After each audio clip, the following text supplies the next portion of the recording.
there's people that use auto-tune better than others. Like there's going to be people that use AI better than others. We compare AI to the DAW. We compare AI to the drum machine. We compare AI to digital recording.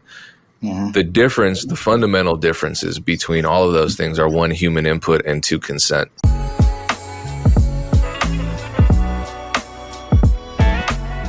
Perfect timing, Dame. We just hit the countdown. MEC family, what's going down? If you are watching this, congratulations. You've survived another week of the music business. You've survived the Grammy hangover. I know that means different things for different people. I know it means something different for those two journalists that interviewed Babyface. We are going to cover Chappell Roan, but not for anything negative, I don't think. Before I continue, all the Grammy hangover, this and that, blah, blah, blah, it shouldn't really affect us. What should affect us is, it doesn't matter what level we're at, what we're doing with our music careers. And hopefully you've heard me say it to the point where you anticipate me saying this. If you're having your music live on a hard drive and not in the ears of folks or on platforms where people can access your music and listen to it and become fans, you're already behind on your New Year's resolution. Go to twolost.com, use the code MEC for free premium music distribution for 3 whole months. You can upload a lot of music in 3 months. That could be your whole rollout for the year. Let's be honest. I know people have music sitting on their hard drives. We've heard time and time again so many stories about artists who didn't like certain songs or who sat on songs for too long. And then when those songs finally were unearthed, they became their biggest songs. Not saying that's what's happening, but I'm saying why risk not taking that chance? twolost.com, code is MEC. And I know we have some wins to share because, like I said, we were all surviving the music business. And we have a special guest. We have Brandman on as well. Shout out to No Labels Necessary. How are you feeling? Why don't you go first since you're our guest? What are some wins that you want to celebrate for the week? A big win. I had a conversation with an artist and he listened to me. I need hold on. We need sound effects for that one. That's a massive, massive win. You might just beat all of us. It's crazy because I'm doing a podcast tonight. My guy Mauricio, he has the Manager's Playbook.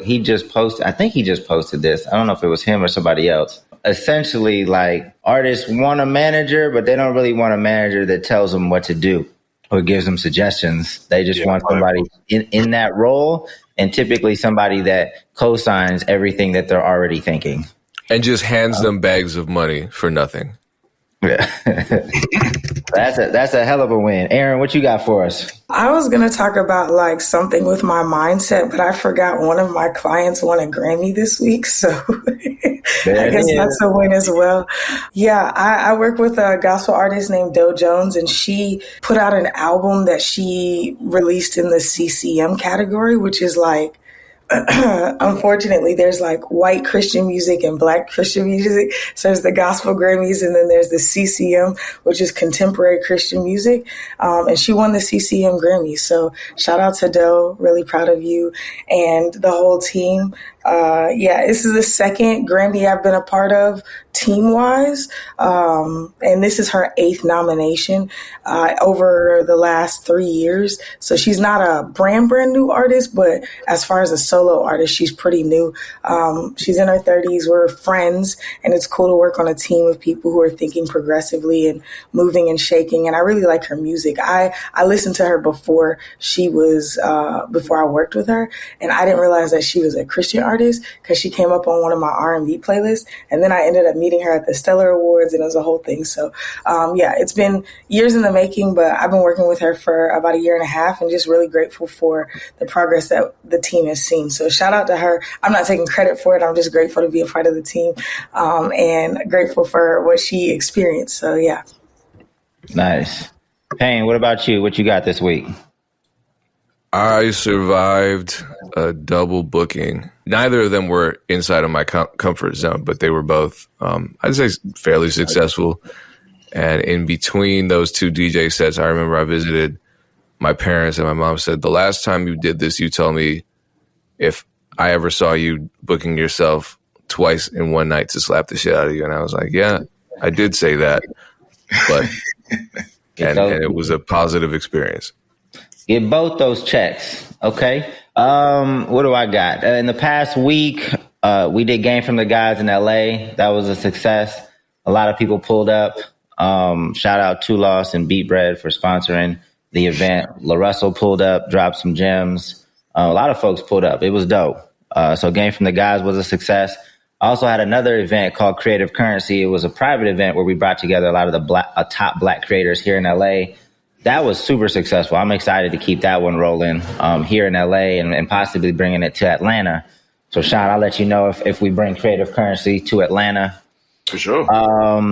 Other than that, I think we're in the second week of production of the Lesbian Homie 4. So if people know Big Ja and are fans of the Lesbian Homie 4, it's on the way. It's not coming without its hiccups, but it's definitely in production. But I'm just glad. Like January was a rough month. Or at least I got off to a pretty rough start. But definitely have some wins that were starting to pull things back into the other direction. So, hopefully Black History Month, if we're allowed to celebrate Black History Month, we gonna. I don't care. We celebrate off rip. Black on black. Hopefully people turn up and it's even a bigger celebration, this month. But things are already looking up, so I'm excited. But we do have Brandman here. Most people are familiar with Brandman. He's been doing his thing. Do you just want to give us an update on everything that you're working on before you and Payne debate AI? Oh man, so I got the media and education platform, No Labels Necessary, always trying to give out as much free game as possible. Still running campaigns through Contrabrand Agency, helping major labels, helping indie artists more than anything, indie artists and indie labels. That's where we get the knowledge from the trenches. We actually do this. Everything I talk about, I pretty much do. And then, of course, we have the tech platform where we're taking a lot of the methods on the monetization nurturing side, Forever Fan, where I'm working with them very closely and have been helping really get some dope case studies. And I'm excited about anything in that direct to fan, understand your fan base and get real results space. Yes, sir. Everybody we bring on here really does this, except for, actually, I'm not going to say his name, but I was going to say, we can't be giving people clout like that. That's crazy. And because it would start a whole thing, but we're still getting mentions in the comments, and it's like, for what? Yeah, actually, I wasn't even talking about him. I was thinking about somebody else. But I don't even know who either of you are talking about. We'll talk about it after because I don't want to make this a thing. He falls into that category too, Erinn. I know exactly. I saw that comment as well. But I've gotten a couple of DMs. We've gotten folks be riding for bro. I'm like, damn, folks' allegiance to losers, as Cat Williams says, makes zero sense to me. Do you know what I'm saying? Thing. It's like, what? Don't know who y'all talking about, but that's a real thing. I'm right in that camp with you, Sean. So let's talk about something that we were both in on. We're in on this because you posted this, and actually we I don't know how often you watch the podcast, but we reference a lot of content from No Labels Necessary. So this time, this is something from Dallas Austin, who we've, I believe, covered before. I don't know why we wouldn't. He's a legendary producer. And he is talking about a new AI tool that it appears he's involved in the development of, I think. I'm not sure. I don't want to make assumptions. Mesa, find me some disco from 1970s Ethiopia. It goes online, it finds it for me, and it puts it right there in my email and my Ableton or wherever I want to tell them to put it at. If I ask to stem it out, it stems it out. If I ask to turn it down, it turns it down. If I ask to find me more guitar parts or find me things like this, it goes, and it's a brain that's set up with my server that helps me think, basically. Don't let any technology outdo you. You either go with it or you're going to be outdone yourself. So with AI music, Mesa for me has been nothing for all producers. As we take it to market for all producers, it's like, man, you never get a writer's block. And it inspires you to say, oh man, I wouldn't have thought of that. Let me take that and now finish it. Add to it, add around it, and make my song operate. So that's why we call it artificial inspiration more than artificial intelligence. So is Mesa actually out right now? Is it functional and people can use it? I'm not sure, actually. Because I went to the website, what I thought was the website, and it was very deep in the weeds, tech bro-y. They're talking about staking. They're talking about this and that. And I'm just like, oh, wow, wait a minute. I'm a producer. I'm trying to figure out what Dallas also. I want to tell my phone, yo, Mesa, give me the dopest guitar loop or show me some new R&B chords. And I want that in my email, like what he was doing. One of the things that it can do, but I'm with you on the website. It says fair AI powered by the people. And then it says it's a decentralized AI network. And we've covered Dallas before because he's invested in Share, which is Brandon Torrey's company. Brandon is also on Dallas's distribution service, Dallas Austin Distribution. So it doesn't surprise me that Mesa is more than just an AI tool for generating ideas and concepts. I think that may just be one of its functionalities, but this does look like it's way more in the world of, deeper into the Web3, utilizing tokens, coins, multiple developers bringing their AI operations onto the platform so that they can test and experiment with things. I'm not super well versed in this world as far as verbiage goes. I think I understand it a little bit more than I can speak it, but I'm still very, very novice in this world. So I'm just looking at it. It's very deep and intricate. So, but it takes its data sources from all public sites. It's saying Twitter, Discord, Telegram, YouTube, public content, and then people are feeding their own content. It's an interesting site. I think it's probably in some version of a beta, but it's fully usable right now. So it sounds like it's more of a framework. I think so. I'll be surprised that if they don't drop some type of user interface that's simple for people who don't get it specific to the music space, simply because he dropped that video and people are intentional, right? So it's like, are you just saying this just to say it? That would be kind of odd for you not to have it out, or at least not be releasing sometime soon. Sean, do you want to share some of just your general take? Or I know you've listened to a few episodes of our podcast, and there were some things that you might not have agreed with, some things you did agree with. What's just kind of your general take on AI? Well, my big thing is I think that the conversation with AI is getting a lot of out of hand in terms of ruining creators' careers or getting rid of creators. And I think in a lot of ways is actually going to be more of the opposite. But because I don't talk about AI, in my own opinion, too much on platforms, I got to start here. Yes, there are legal things that we have to, get figured out. It's new technology technology that happens all the time. So we got to catch up and figure out what are the ways that people get their rights and all those things. So 100% on that side. And there's some other things that I think we should be critical of that I think will be manipulated on a marketing end, but I'll get into that. But the big thing from a standpoint of getting rid of creators, right, or replacing creativity, I think it's actually going to do the opposite. And not even just from the Timbaland or Dallas Austin examples of, hey, we're tapping in and getting inspiration and creativity. I think that's one version of it. But there's also a version of allowing more holistic creators to tap in and getting rid of the technicians. So the technicians are the ones who have to be more afraid. And I think music has more technicians than we actually admit. And what I mean by that is there's a lot of artists that call themselves artists, but they might just be an instrumentalist, right? They're not connected beyond just the technical knowing how to play. No different than you might have a vocalist that can sing all the notes, but there's no art to it. A producer that understands what the notes are, etc., but there's no art beyond. And I think a lot of those people are going to get, pushed out because the AI will be able to do that. But then the people who are able to take that, they have a certain taste, all right? They have a way of combining things. Those creatives are going to have superpowers at that point. I think that's the quick sum. We can get into deeper aspects of it, but that's my starter for it.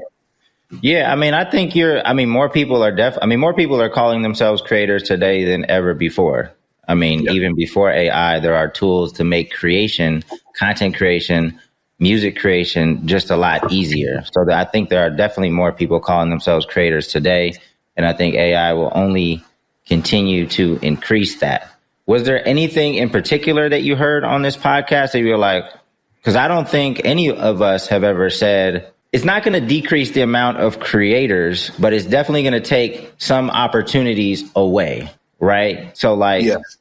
If a music supervisor just needs some quick music, it might take away some sync placement opportunities, things like that. So I don't know if it necessarily takes away the number of creators, but it's definitely going to change the landscape of how some people use music, and some of these people used to pay for music that may not pay for it now. And there might be opportunities that open up because of AI. I don't know where it shakes out, if it's a net positive or net negative, but it is going to shake things up. Both, right? In the same way that we have way more content than before, right? And so now more official corporations need more sync placements, micro sync placements. It's going to be both. And I think we've gotten to this point where we romanticize things, right? Capitalism giveth and it taketh away, right? So it creates an era of fruitfulness, and then we tend to romanticize the era of fruitfulness that we came in. But commercial music is not that big of an old of an industry, right? So it's like we weren't able to profit anywhere near as much as we were until, the 50s and up to 90s, 2000s. Now we start having that struggle, and we're trying to use that pedestal of probably the 90s as a place to get back to and what it should be. But I think the reality is there's an entitlement that comes with that, because every artist type form of creative has had their day. The painters used to be those guys, right? Then you had the different variations, right? People who actually could play instruments. And then you have the dolls were like AI to the people who could actually play instruments. Some of them had that opinion. And now AI is like the new version of the dolls, and the dolls are the people who actually can play the instruments in comparison. So I think, who knows what it's going to look like, but the reality is we're just going to have to evolve with it. And we know it's going to have some downsides, especially the people who were there prior. But those new kids, they're not going to care about any of that. I mean, I do think there are definitely pockets, specifically in R&B, where you see some of the quality coming back to the genre, and it's sounding very reminiscent of late 90s, early 2000s. But ultimately, with AI, similar to auto-tune, similar to Fruity Loops, there's obviously producers that use Fruity Loops better than others, right? There's people that use auto-tune better than others. There's going to be people that use AI better than others. And I think people like Payne, being an experienced producer, kind of understanding music, he has a leg up on any new tool that comes out. So if you're a first adopter and you already have a background in music, I think that those are the people that can really create some dope shit in this new era. That's the most understated. And I want to actually ask Payne something. To me, that's the most understated part about AI that people don't get. The technical knowledge is still meaningful. So you're going to get a lot of trash with people who are just manipulating and don't have much technical knowledge. But there's somebody who can say, make it sound like this note, this filter, these sounds has a huge advantage. I remember a guy, we were just creating photos on AI early on. This was 2-3 years ago on Midjourney. And he was use a Sony something filter and then pull it from this era and all this technical stuff. I'm not a photographer. I'm like, what the hell are you talking about? But that created a far better image. So I don't think the skill set, there's going to be a perception, especially for the new people who have less incentive to learn, but the people who have the legitimate skill set are going to have, yet again, a superpower.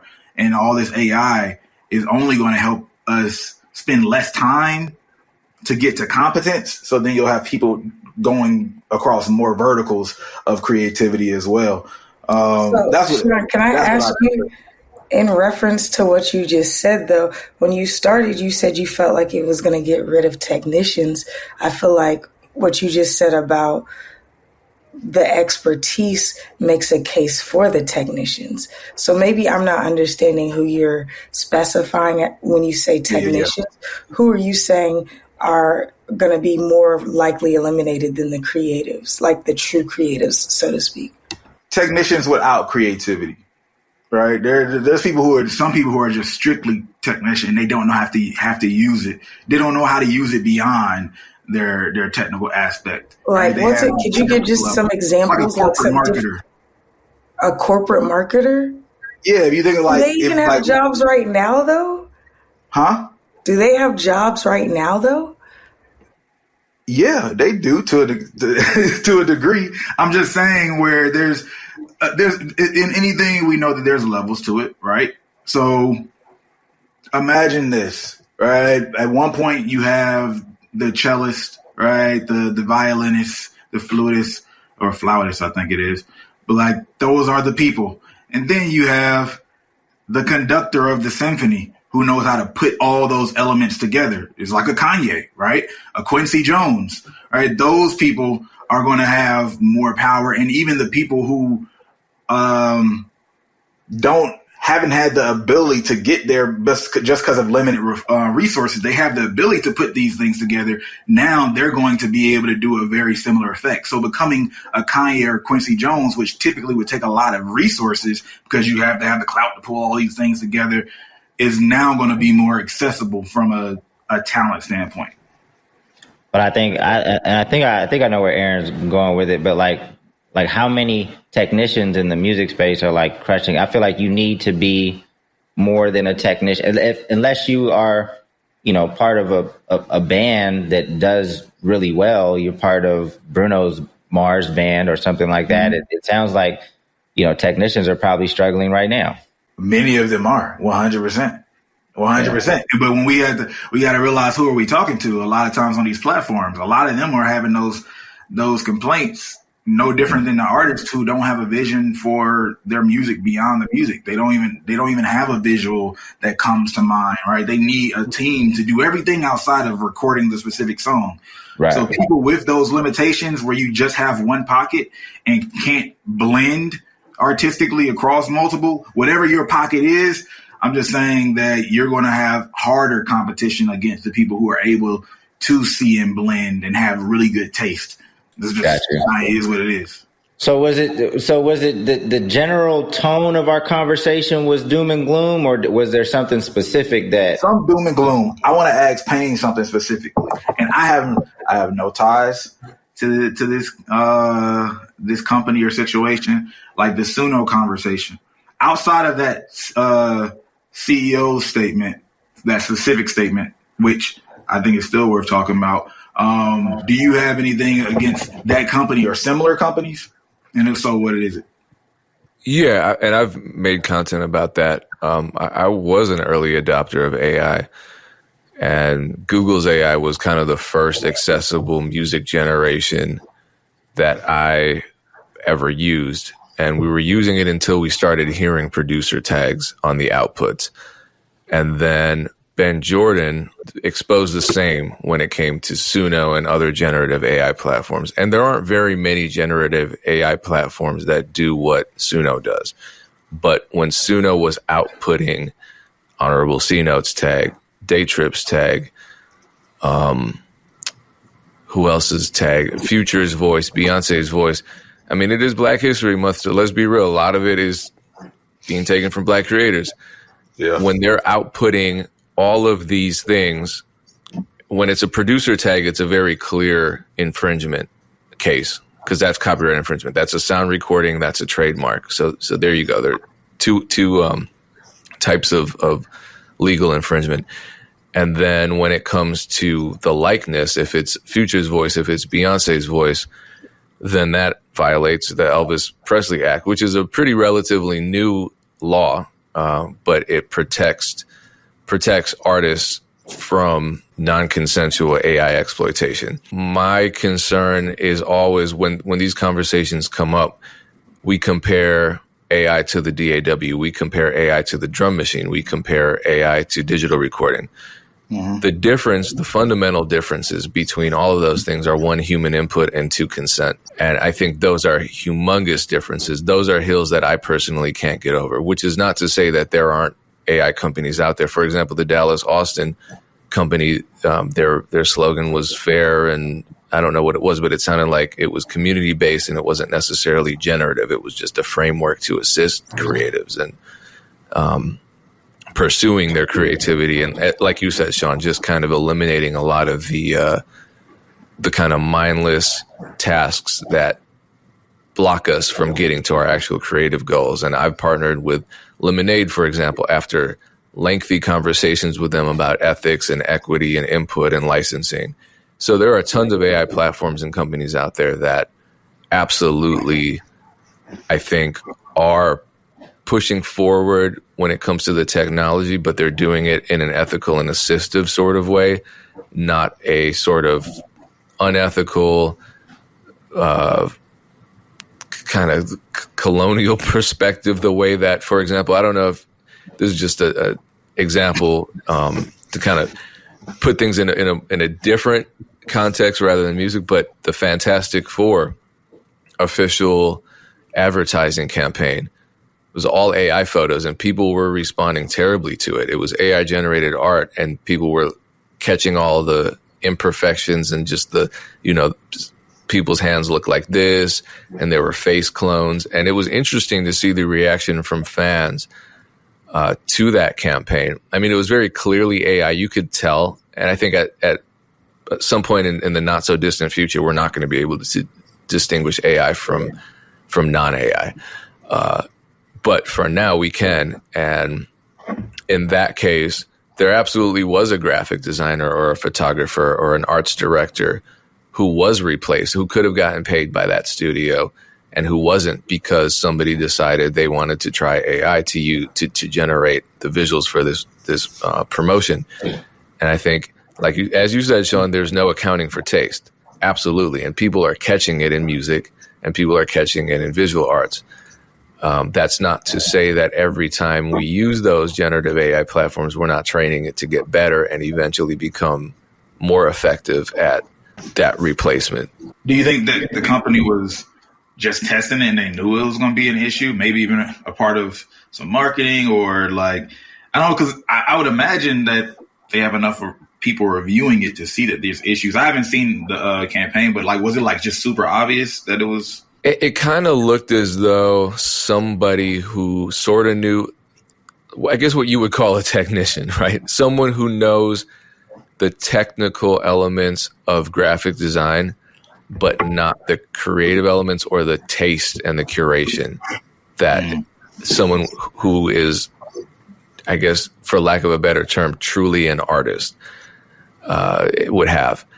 And so I don't know. I mean, if that's a campaign where they're trying to drum up controversy, I think that's a misstep, because I don't see the positive in that.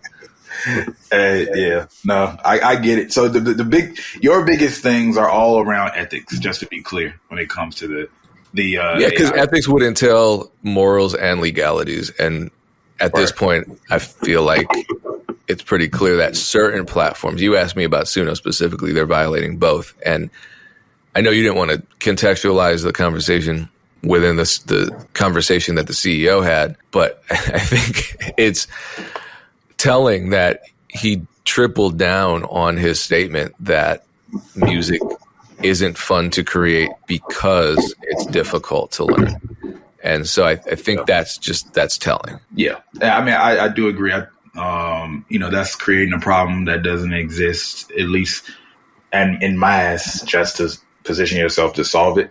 Obviously the people who love it, that's a part of it. That's a part of the game for sure. Maybe trying to tap into this market of people who don't love and create music, but that creates another question. It's you want to make music accessible for people who don't love it enough.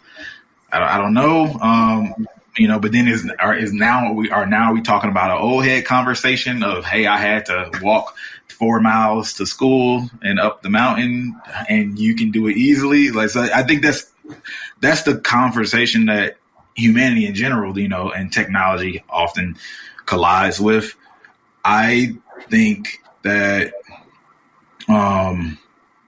actually, let me clarify, because I know I've brought up the technician. It might sound like I demean or look down on the technician. To create clarity on that, when we talk about art, right? In the music conversation, people are looking more of what's different, what's unique, et cetera, the height of creativity.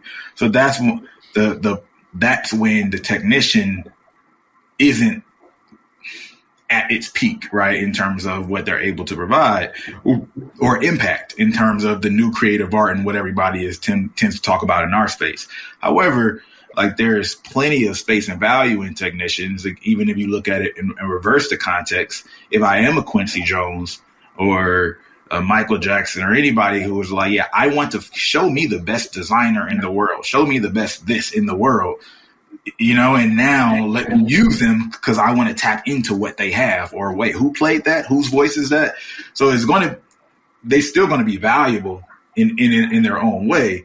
It's just for the people who are pursuing it as a way of a sense of like, hey, I'm an individual artist, creativity, building a fan base. Those are the people who are going to have a little bit more trouble, creating a fan base in the space that, I exist. And that's where I see artists complaining about. So that's why I come to bring that context. Can I get a little bit more clarity on what you're saying just now? You're saying that I hear about the technicians. I get that, especially when you've made the first clarifications. But you're saying, what's the place with the artist that you feel like AI is going to, like the tension place, I understand. But who do you feel like it's going to be replacing or making more difficult? Okay, so you're going to have the lower level artists who is just doing random like creative stuff and they don't have any real skill set. They'll be replaced, right? Why? Because AI can do basic music, right? Like there's a lot of bad music on reality TV, all right? Well, we can just create that bad music through music with our own music supervision software or something. Cool. So those people will be replaced.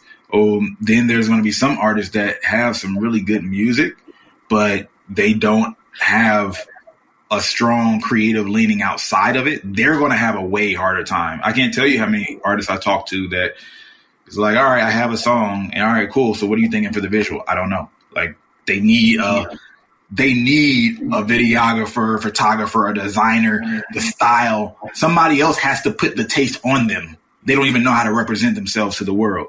They're going to have a lot more of a struggle because you'll have other people who just can do those things more easily. And then the lower level technicians also will have a big struggle. So you're going to have to really get into that fine tuning best where you're a high level technician, almost to the point that it required you to be creative to be that type of technician. So for instance, there's a guitarist by the name of Sharkey, Isaiah, I believe is his first name. And he plays the guitar. John Mayer loves him. Like, he was like, yo, man, be on my tour. You're amazing. And like, he was like, I'm not trying to tour anymore. But then John Mayer like brings him back on his tour and like, hey, I'll give you some more money, etc. Because not only does he want him on the tour as a guitarist, he actually wanted to learn from him specifically. And he's played for so many of the greats. And what guitarists love about him, they say his style is so unique. Turns out, like a strong reason that his guitar style is so unique is he didn't learn it the traditional way. It's like, I think he used like organs and other instruments as the foundation of how he plays and the style in which he plays. I wouldn't hear it because I'm not that level of technician, but or just artists within that space in general. But the people who understand it, they know, and they know what's happening. They know that he's doing something different, right? So an average fan might not be able to value that, but high level technician, guitarists, etc., they know what's happening and they're trying to pull from it, glean from it, still even. So you'll have individuals like that still have a struggle to like build their own personal base without being able to create all the other things around them, which isn't that different than what currently exists, but it's just going to be even harder than before because the people who have those, there's so many people who will have just as much, but then be able to tap into the other forms of creativity that AI is going to make accessible. I hope that made it clear. If not, my bad. Yeah, no. Well, I fully understand what you're saying now. We got to get into some other topics before the hour's up. I know we spent a lot of time on AI. Hey, Erinn, did you want one last word maybe on this? I mean, no, I just wanted to understand Sean's perspective. I don't think I'm standing in opposition to AI. I actually don't think it's going to replace anybody, but people who aren't willing to adopt it into their methodology. I think that low-level technicians, if they're highly adaptable, they're going to be able to excel. I think high-level technicians, if they're not adaptable, they won't excel. You know what I'm saying? So I don't think there's a specific person. I think my issues, like pain, are more wrapped around the ethics, especially how they affect my people, and then the future of artist rights and things like that. But I think like it's just like, you know, like Dame said, like auto-tune, all those different things. And then I think that, you know, there's a level of sales that's massive here that that I don't like when it comes to, like, you know, again, that was my disgruntlement with Timbo. It was just like, I feel like things are being misrepresented in order to sell a technology instead of properly framing what's going on. But yeah, no, I think we're all aware and somewhat I think we're more on the same page than we're not on the same page with all of these things. I wish you brought that up, but we definitely got to switch topics. I know you should have brought that up earlier. I was just trying to understand what you were saying, but like I wanted to wait and see what your issues were because you didn't bring that up. So I didn't want to say that if that was not your issue, because you're talking about technicians, but like I'm always about the ethics and how it affects culture, and specifically how it affects the people that I look like and where I come from and how our access to things. But that's typically mostly my stances here. The technicalities and different things don't really matter to me.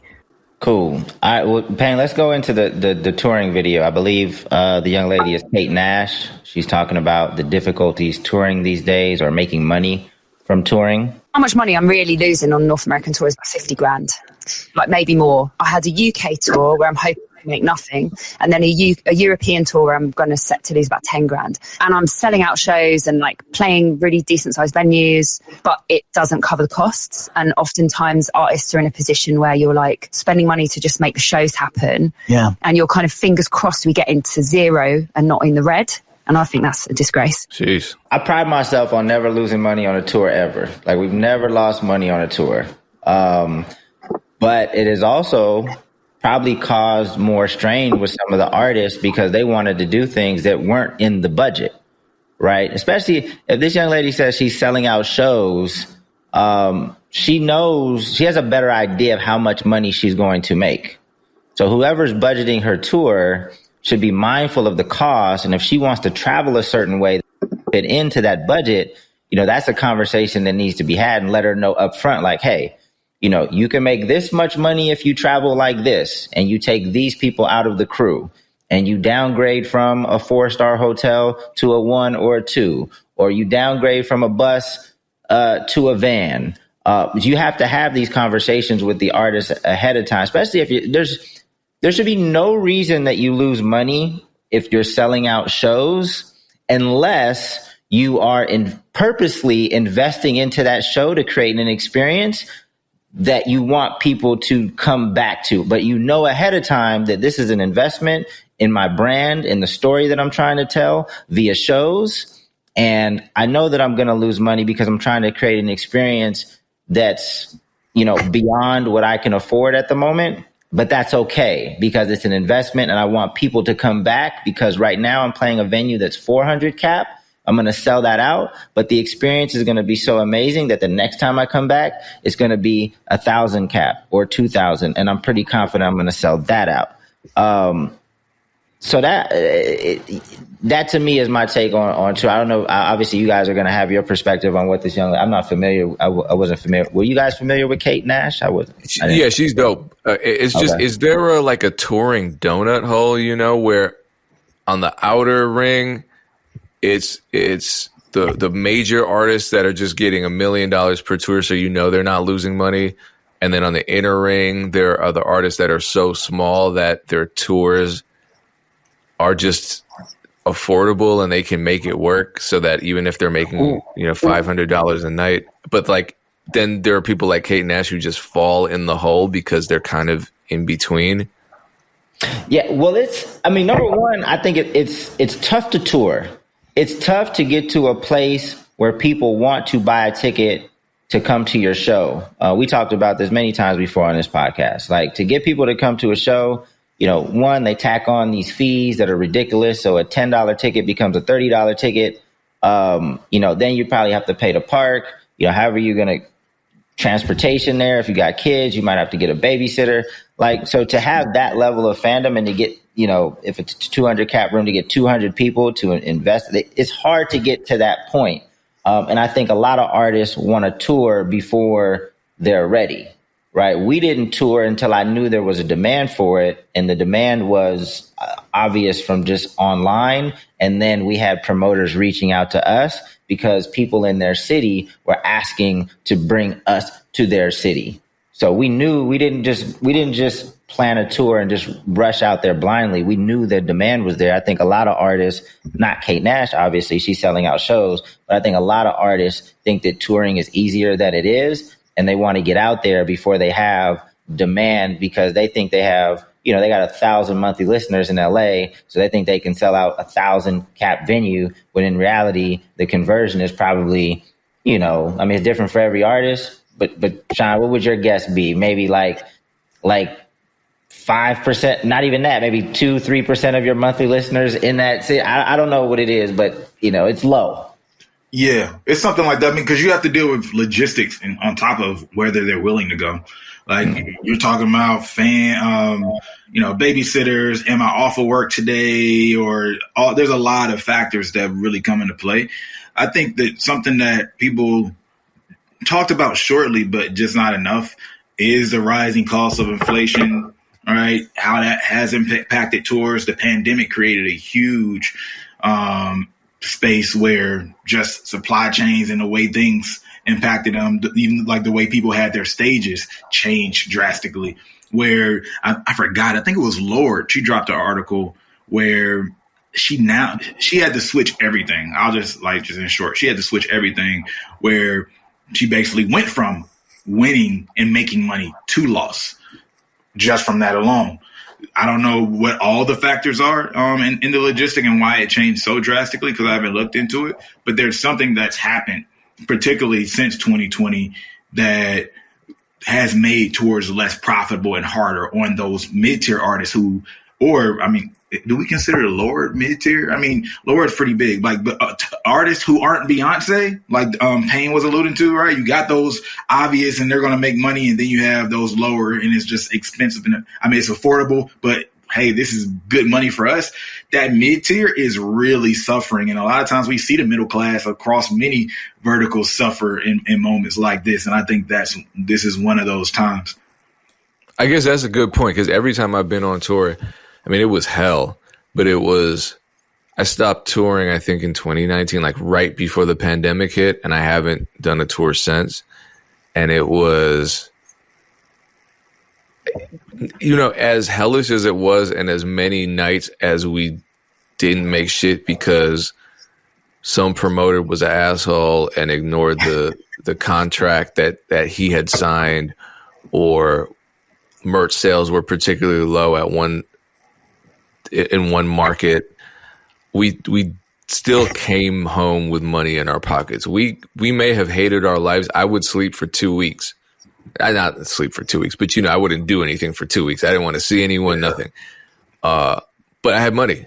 I had thousands of dollars, and it's not money I could have lived my entire year off of, but I guess I just don't understand losing that much money as an artist with that many fans and selling out shows. I don't know. There's an you can budget that stuff. I guess I'm stumbling over my words because it's just a foreign concept to me, but maybe it's just because I haven't experienced it from their perspectives.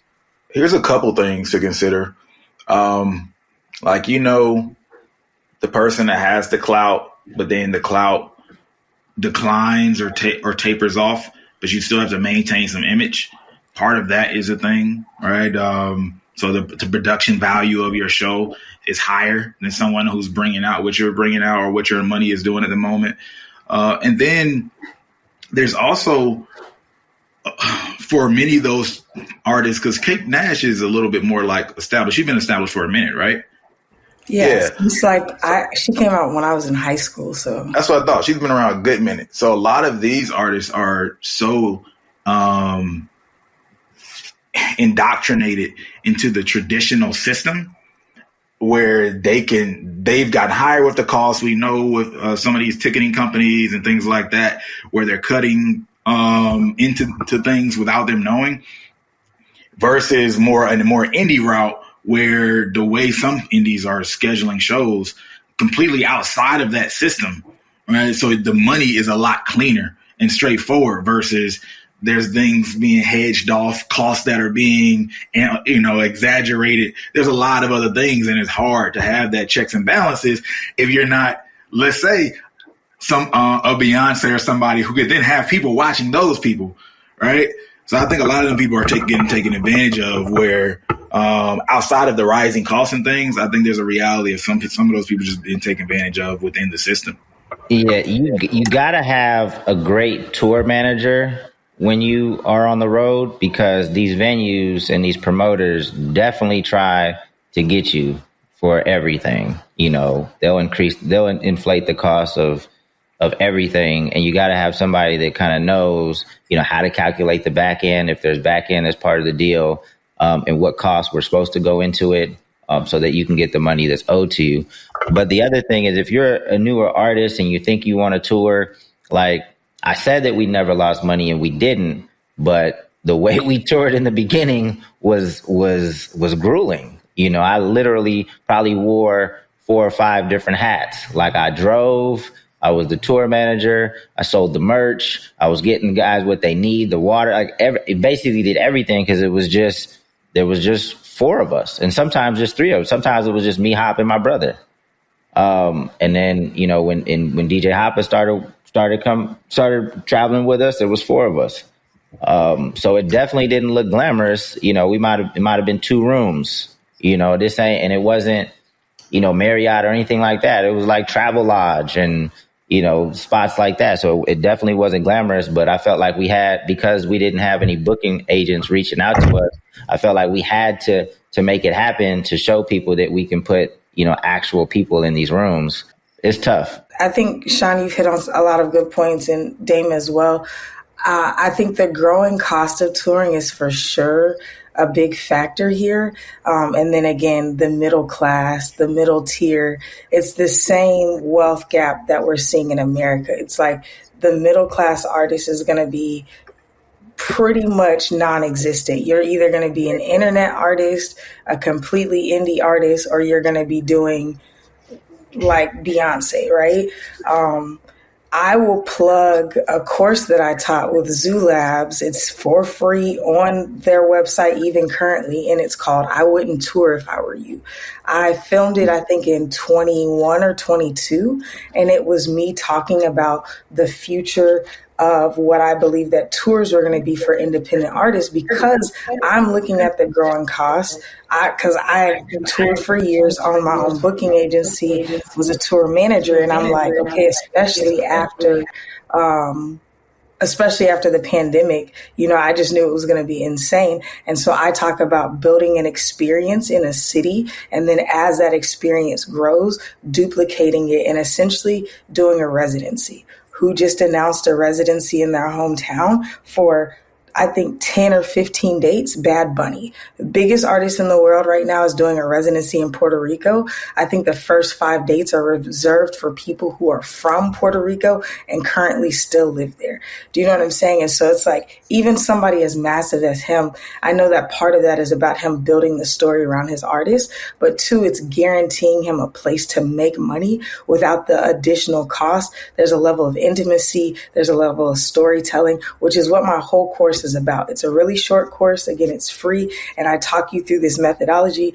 It doesn't benefit me because it's a free course. They already paid me for it. I'm just trying to benefit y'all. But I'm saying these trends are something that if you're watching are super spottable. I think with the Kate Nash situation, it is really, really interesting. I was just on her Wikipedia, and apparently she's now utilizing OnlyFans to offset the cost of her tours. And for me at that point, this goes back to what we were just talking about. about? Adaptability. If you're so dead set on touring and being in front of people that you're literally willing to and I won't say degrade because she's probably okay with it, right? She's doing it. And she said she's not fully nude, but I guess it's somewhat salacious. And there's a big topic of discussion. I actually believe that was the lead into the conversation that we clipped up, was her having to go do these things, and he's interviewing her about why. And she's talking about the growing cost of touring and how she's selling out events. If I'm not mistaken, I could be wrong, but Kate Nash is not doing like 1,000 or 2,000 cap venues. And then she's on the folk circuit, right? She's kind of folk Americana. She's doing a little bit of pop music too. She's changed her genres a couple of times. She first came out in 2007. It's 2025, right? And so like, if you're not essentially fully escalating your fan base, then it's going to be diminishing, even if it's super loyal. So this is the time that I feel like she should be on a home tour, doing really intimate pop-ups, coffee shops, not even coffee shop. It could just be something intimate, and you're charging a way higher ticket. She's also in the UK. So when she comes to the US, she's having to pay an incredible amount of taxes, and she's got to get different permitting things. And then, okay, she can tour in overseas, and she can do, like the train and the European thing. But it's like, there are a lot of factors here that are affecting her. I think she needs somebody on her team, some fresh blood on her team that's creative. It seems like she's crowdfunded for her last few albums. So it's like she's back down to the super indie, but she hasn't, I don't think, and I don't know, as somebody who's a fan of what she used to do, I'm assuming that she doesn't have any fresh creative blood in her camp. She's just gotten back down to more DIY. And I think that's the holdup. And so if I could give any caution to our audience, but any encouragement, it's like, man, you can build something that's super worthwhile. Like, a lot of the consulting that I do is building experiences around artists that they can take and pop up in a handful of different markets. You can make excessively more money and spend way less time doing 2 or 3 experiences in your major markets than you can touring for 3 or 4 months.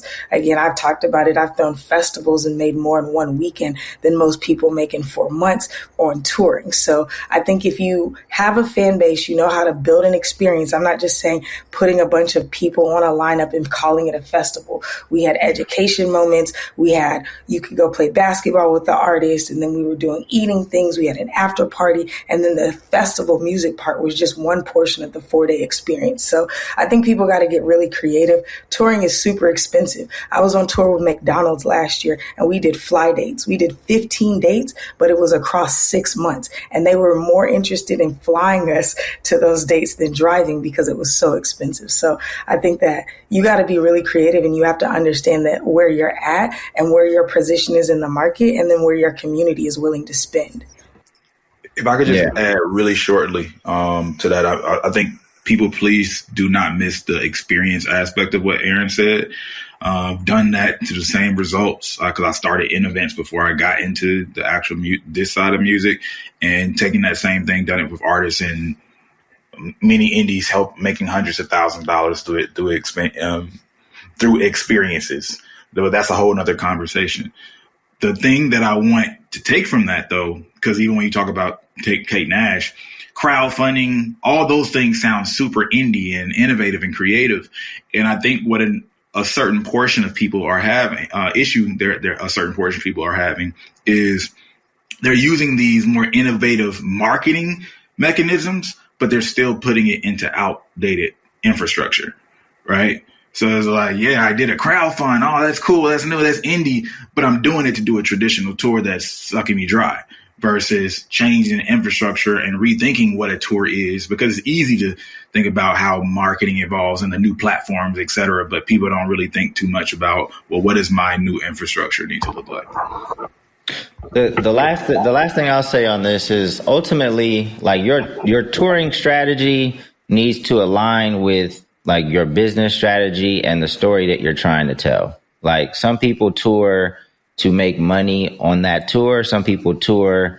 Well, actually, I mean, you can accomplish a lot of things on a tour. Hopefully you're making money, but you're really continuing to build that relationship with your fans. Hopefully they have a great experience.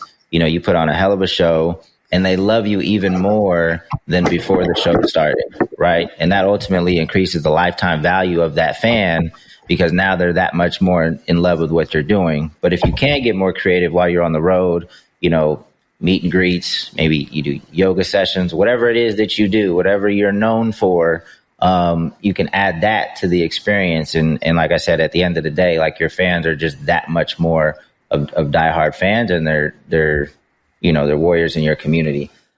We got a few different options. We have Chappell Roan calls out labels during her Grammy acceptance speech. James Blake using Indify, or we can go with the recent. I think Spotify just earned $1.5 billion. They announced their earnings, and a lot of people are upset at that.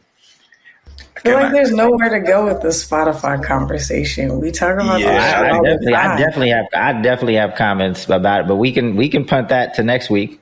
I would love to hear your Spotify stuff, but I want to first ask y'all about the Chappell Roan stuff. I have a specific question about that. Okay, Payne, can you cue up the Chappell Roan video so everybody's on the same page and know what we're talking about? I told myself if I ever won a Grammy and I got to stand up here in front of the most powerful people in music, I would demand that labels in the industry profiting millions of dollars off of artists would offer a livable wage in healthcare, especially to developing artists.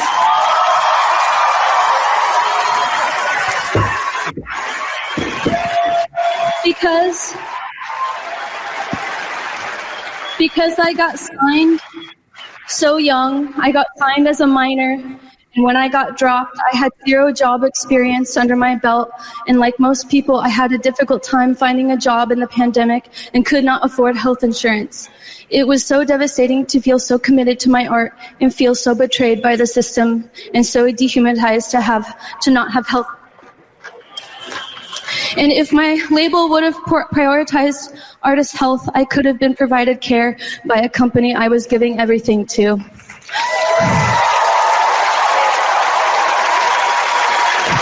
So, record labels need to treat their artists as valuable employees with a livable wage and health insurance and protection.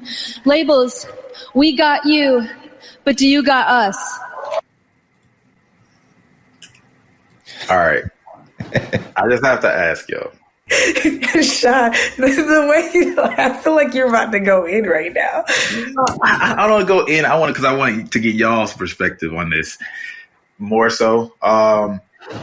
Do y'all think that makes sense based on the actual agreement that artists and labels currently have? I know the idea of supporting, hey, we're the institution with the money and healthcare is important. We care about that. We care about the artists. But based on the business agreement, the type of business agreement, does it make sense? I think you create the world you want to live in, right? So like when I started Build Your Own Dreams, it's a label. It was a label, and our thing was a philanthropic label. So we would we still wanted to make money, but we were sending our artists to therapy. That's why we started the therapy fund. None of the artists went to therapy. So then we started giving the money to other creatives who just applied because we couldn't get our own freaking artists to go to therapy, which is the whole reason I started the therapy fund. So like, I don't think that this is realistically, UMG, WMG, Sony are about to start giving everybody health insurance, but I know LVRN does. And that's a part of everything that they sign. I know that Key Henderson's, Third and Hayden is giving everybody mental health stuff. Do you know what I'm saying? So I don't know if this is her. It could be idealistic, but I think it's a shaping conversation. It's kind of like when you have innovative leaders and they make a statement like, I have a dream. It doesn't change the reality right now, but it gets other people in her tailwind thinking about the disparity of what's going on in the world, right? So I think that, yes, it's idealistic. I don't think it's going to change tomorrow, but I think with her winning a Grammy, she's getting a lot more say in her, when she goes back to negotiate and renegotiate, she has a lot more say, and then she may be able to change the tide of a lot of things. And then also when up and coming artists are sitting down to sign their record deal, they may be like, same way like Prince, when he became the artist formerly known as Prince, a lot of people, I won't say a ton, but I've heard of several artists learning about that later on and going back and making sure that that clause about their likeness not being owned by the label was taken out, or, like the likeness not being owned by the label. So I think that for those who get it, they get it. For those who are willing to catch it, it may not save the whole industry, but it could start to shape the future of what's asked when sat down at the table. So yes and no. I think that, again, you build the future that you want to see. So I think that it's going to be helpful, but I don't know if it's going to change anything currently right now today. But I do think it's inspirational. I think it's thoughtful, and I think we have to start somewhere. So saying it in a public forum like that and being shared across multiple platforms, including yours, I think is a place to get started. It's better than her just having a debate on a podcast or talking about it with her friends and crying. So the way I looked at building the label, I thought it was important, to take care of the artists, because I wanted them to be a part of the label for a really long time, and I wanted them to be as comfortable as possible. To me, from a business perspective, it just made sense. But normally independent labels, we're not placing as many bets as, a major. A major is placing a shitload of bets, and they're hoping that a few knock it out the park. I do think it would be cool to provide some kind of training, some type of education for artists that might be receptive to it. Because like Erinn said, you provide these things and it's not like they take advantage of it anyway. A lot of artists are probably just getting the check and like, all right, I'm going to do my thing. So I think it would be ideal to provide some of these things, especially for younger artists, give them a little bit of education so that they understand, how to pay taxes, lock in some health insurance, things like that. But one of the things that struck me at the end was, especially given what I went through, she said, artists got you, labels, do you have us? Artists don't really got the labels like that. It ain't.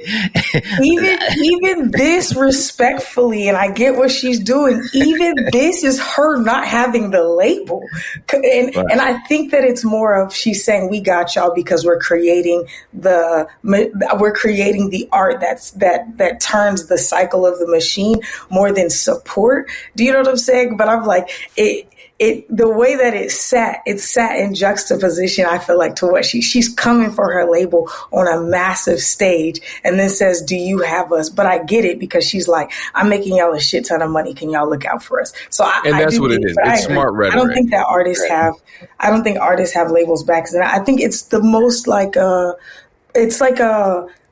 what do you call it? It's like this, everybody hates each other. I don't even think it's like a host and a leech. It's just it's like a terrible marriage. It's like when I'm out in public and realize most couples don't like each other. And I'm like, then why are y'all together? But it's like they need each other. So it's just this ugly, saying, relationship. Codependency. Super strange. Codependency, yes. That's a good word for it. Well, I'll say this about Chappell Roan's speech. Everyone needs healthcare, and I think everyone deserves healthcare. And that's, I hate that it has to be a situation where artists are the ones doing the philanthropy and smaller labels that are run by artists are doing the philanthropy, because they're not the ones with the billions and billions and billions and billions and billions of dollars. That's another conversation. Yeah. Yeah.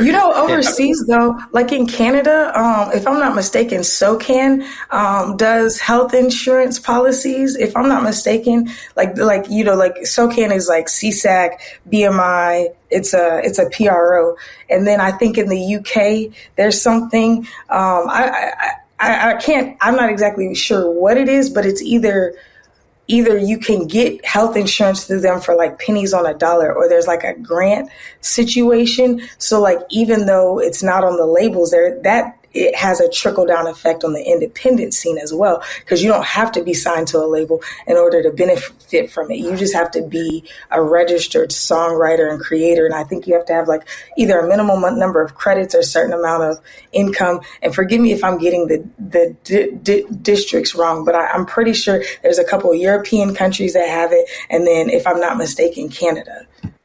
Well, PRS has some members funds for healthcare and for mental health care. Say that again, Sean. Well, no, I was just gonna say, and to my knowledge, like the UK in general has free healthcare right now. So it's like it's more of a question of our nation that has to deal with that in the first place, right? So it's like, like, well, wait, is that our thing? I don't know. Like, is that a music industry that you saw, or is that our society specifically that we have a lot of questions about healthcare and how people feel about healthcare? So I think it's, of course, her as an artist making that statement, of course, I understand is great, and we should take care of artists and treat them. I think the bigger thing is artists have been used and abused historically in general, right? Taken advantage of from a profit standpoint, taken advantage of from a standpoint of pushing them harder than they could go when there's already mental health and things that are higher in inclination. So with that needs to be considered way more than it used to be, one way or another. Is healthcare and solving it in that way a part of that? I don't know, but we know that there has to be far more nurturing than has been historically. Yeah, I agree, but what I said a few minutes ago, just their mindset and how they approach art. Like, I don't feel like they expect artists to have a long career, or that many artists to have a long career, especially in this environment where what do you say? You can get dropped. Yeah, you can get, but especially now where they're, really trying to capitalize on like very trendy songs and stuff that's already moving. But we know this going into these potential partnerships, right? That's why the education piece is so important. And so you have to make the best decision for yourself. Do you want to partner with an entity like this? Do you want to stay independent? I mean, people in other industries are making the same choices. Like if you hoop and you are, you feel like you're going to go to the league, and you maybe go overseas and you spend all this time and then it doesn't work out, and now you have to come back and go into the working world. Those people that didn't go that route, of course, are going to have a leg up because they've been in the corporate world, or wherever you decide to go. Like, that's just the nature of the choices that we make, so you have to know this. The education is out there now, and make your choices accordingly. You know what you're going into. Yeah, that's very fair. Very fair. I'm very pro education. I think there's a lot of hardcore capitalists that will support that. I was going to say, I think it's tough because I feel like it still puts like again, Black people in a hard position, because if I think about like, she's not, but like I think about the implications of like family lineage and different things like that. Like if a middle class white kid gets signed and he's 19, 20, 21, there's a chance that he's probably still carried on his parents' healthcare policy, mm-hmm. right? So then it's just like, and even if he does do well, whatever, it's like he gets off of the label situation, there's a better chance that he's in a better position. Whereas like a Black artist, again, which is why I started our fund and everything, is a lot of times not even thinking about health insurance. They're thinking about survival or other things. And I'm not even saying you have to be poor. Like, I was signing middle class people. I'm middle class. Like, I grew up middle class American, but getting into the industry was super hard for me to finally figure out the healthcare situation, right?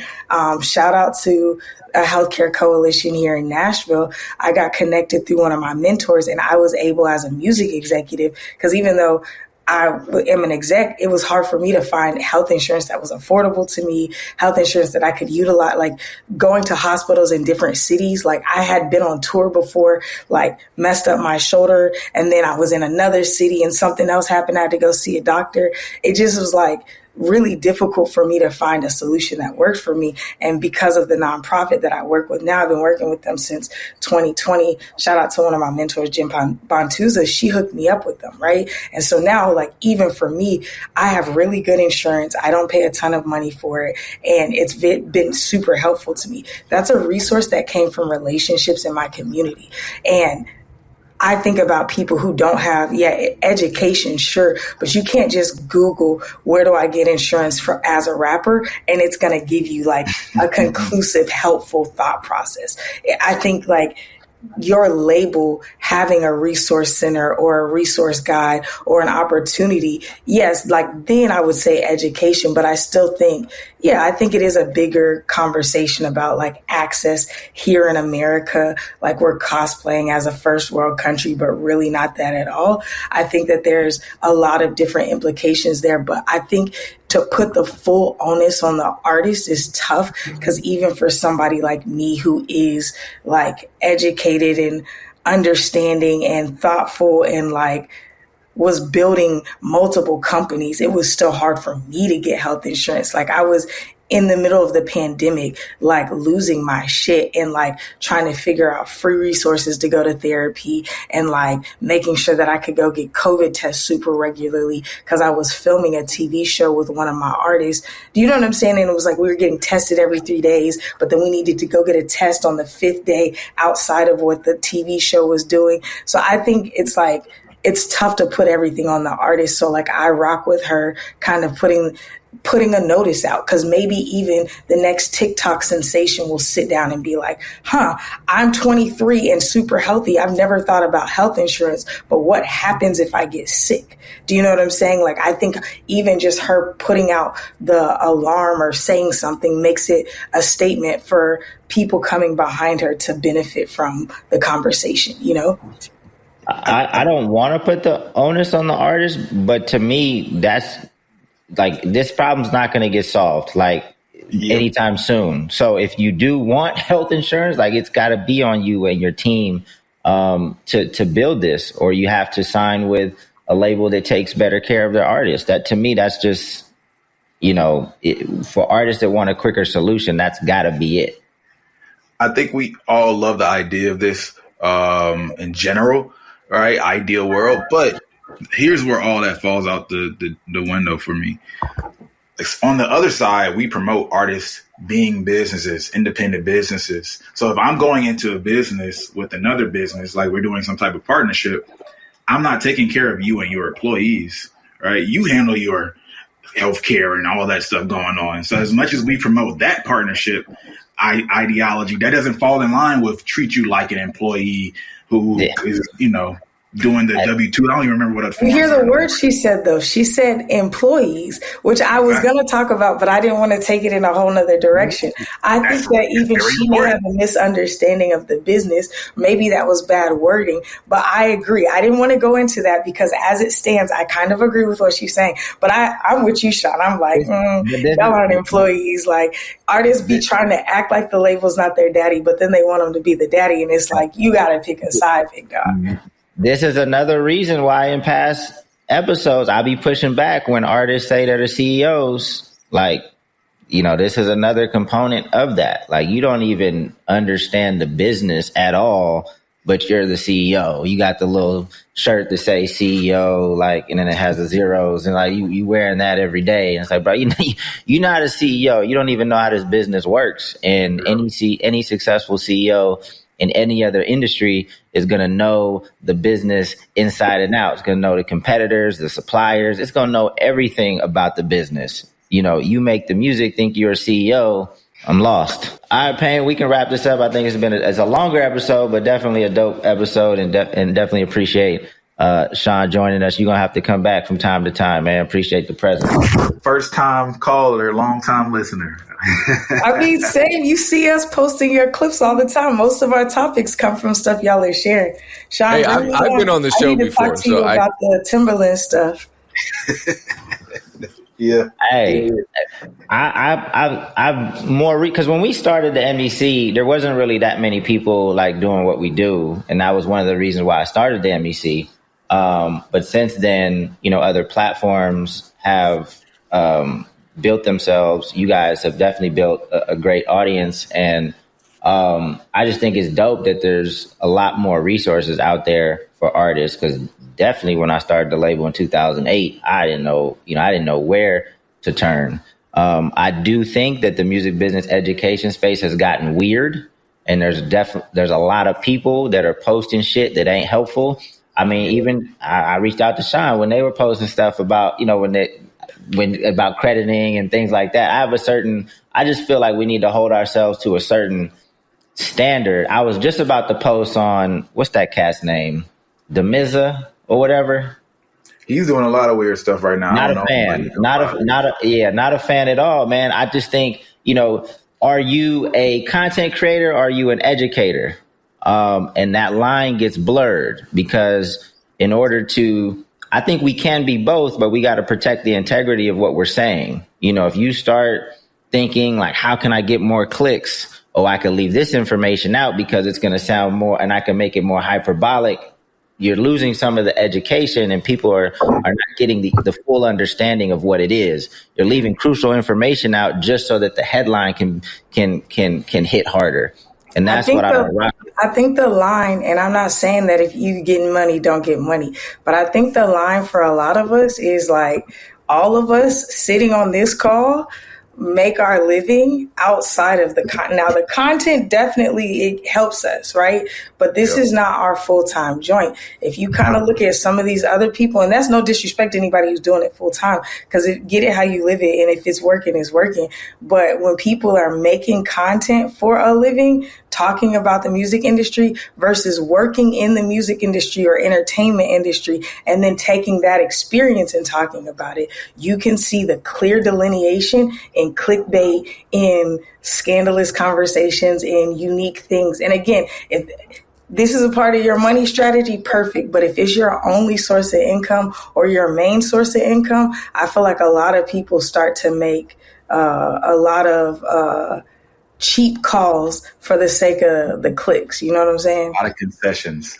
I recognize early on, if you are just content, I don't put myself above anybody. I feel like it just forces you down that path, like that slow stroll. You just have to buy this for clicks, this for clicks, this for clicks. It's hard for that to be your model and you not play yourself at some point.